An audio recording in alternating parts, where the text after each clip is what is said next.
Hey everybody, this is JDGaming back today with a special episode of Get Better at Yu-Gi-Oh! So today's episode is going to focus on the hype train and how to predict the path that it'll take so that you don't end up in a hole losing a ton of money. And this is really relevant because of course this Friday we have Invasion Vengeance coming out. We just had the sneak peek this past weekend.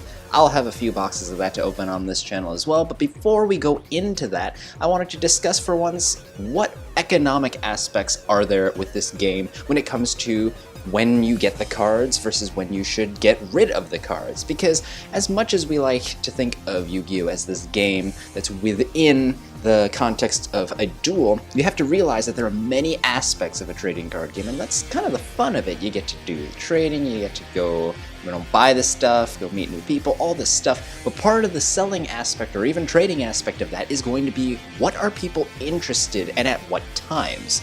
And so as I was actually studying, I happened to stumble across this Gartner hype cycle. It looks like this giant roller coaster, but we'll go over it in a step-by-step manner. Basically, the main thing you have to look at for the axes, or these two lines on the side, are at the top you can see we have visibility. In other words, how relevant is a card or set in the community or in the secondary market. So when you go to your locals or you go to that TCG Player store or wherever else you like to buy cards, what are people looking for? And then of course time is self-explanatory. It's just going to be time. The longer something takes, the more change can happen to it.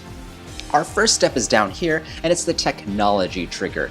This is actually a cycle that's supposed to describe people's reactions to new technologies that have been created, but it actually works quite nicely in this context with Yu-Gi-Oh! As well. For technology trigger, think of Konami's R&D. They went for a while and thought, well, we need to make some money, so let's go and make this type of card that does this thing. So at the beginning, there's no hype. No one knows about what's going on behind Konami's doors, and so the technology trigger is Konami wanting to create something, a new product for us, but we don't have any hype at the moment. We're not climbing on that visibility axis. But then we see the peak of inflated expectations, and that's pretty much once news sites like YG Organization get a hand on this, and then they release it to the world, and then the public sees this thing and thinks, dang, I want that new secret rare card, whatever is going to come up in the future, and everyone gets excited for that. This was especially the case when we had online platforms like Dueling Network where people were able to test, because then they just got really, really excited about what the card would be like, and they just started coming up with new ideas. People just got really invested in these new ideas and inflated expectations. However, of course, whether it's through people actually getting the cards, or it's through testing a little bit on online platforms, or once the cards do arrive, there's a trough of disillusionment. And basically that means there is a dip in the curve in how people respond to something because they realize, oh, it's not quite what I expected. And if you think about it, this happens partially because there are some supply and demand factors in the market when we have a new product unleashed, where everyone is suddenly trying to sell it all at once. They flood the market, and all of a sudden, hey, it's not that difficult to pick up this secret rare, so maybe it shouldn't be worth as much. Over time, though, we see the slope of enlightenment, and basically that's one, a bunch of things not being in circulation anymore. Cards are no longer on the shelves, and so this prices start climbing, but then people start testing things and they realize, oh wow, this is actually pretty good. So you know of a card or two that initially didn't see a lot of hype and then all of a sudden started picking up steam because people realize, oh wow, this is a sleeper pick from the last set, but we better start incorporating this into our deck. And finally, the plateau of productivity is basically the concept where after a card has been out for a while, people have pretty much expanded all of their ideas and said, okay, this is as far as we can go right now in the current metagame with the current environment, and we can't really do anything else. This is its level of usefulness for our game. We're not going to get any more out of it, but it might still be a pretty high level where we think, okay, this is worth investing in. So think of something like Twin Twisters, something like Twin Twisters where people want it, yes, they respect that it's a good card, but people aren't just going to double or triple the price from its point where it is right now because they have this expectation that, okay, this is what it should be at. So where is this relevant? Well, Pot of Desires is a great example from the last set, the Dark Illusions. So now let's try looking at this in the context of Pot of Desires. Using the price tracker function on Yu-Gi-Oh! Prices that goes and puts aggregate data, or basically combines different sources like DCG Player, eBay, Troll and Toad, all these places, I was able to look at this upward swing for the entire lifespan that the Pot of Desires was allowed in the TCG. But let's take a zoom in on just this past month. And if you look here, this curve looks quite similar to what we just saw in Gartner's hype cycle. Looking at this, the technology trigger would be Konami saying, hey, we haven't had a generic draw 2 card in a while, let's go make one of these. So then R&D designs this card. Once OCG has news of this thing, everyone knows in the world these days with internet, and so the peak occurs where everyone's thinking, dang, I want this card. And of course, with Desires, there was a weird case of controversy, and we'll get to that in just a bit, and why that might have actually changed the peak and not made it the ultimate highest point that we now see it at. But again, people see a draw 2 and they think, wow, that's something that I want to consider testing, I want to try and grab that for my deck. If it's cheap, I'm definitely going to pick it up.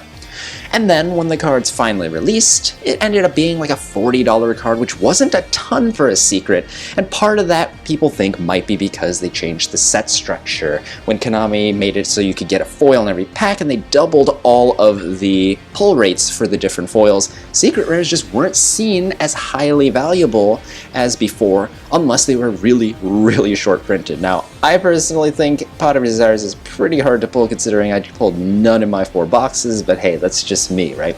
But basically, once the card is available and people aren't sure, especially when people are iffy on this thing, you realize, oh, it's not an immediate all-star must-run staple, let's hold off and not buy it quite yet.